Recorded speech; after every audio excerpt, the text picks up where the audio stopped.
think you're a friend of crows. Is that really true?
Our wonderful driver, Kelly, everybody say good morning to Kelly, is actually doing the hard. Those clutches gonna be 30 to 50 eggs at a time, you could say, 20 to 50 eggs at a time.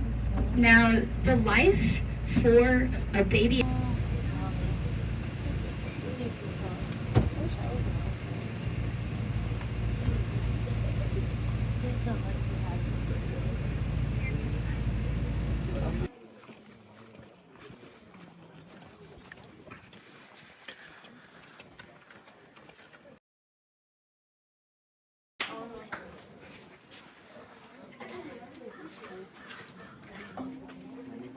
You'll see that they have their top and their bottom teeth sticking out when they close their mouth, whereas alligators only have their top teeth sticking down. This is so wrong, but sometimes I say, crocodiles look like the evil twin of an alligator. It's not true. They're not evil.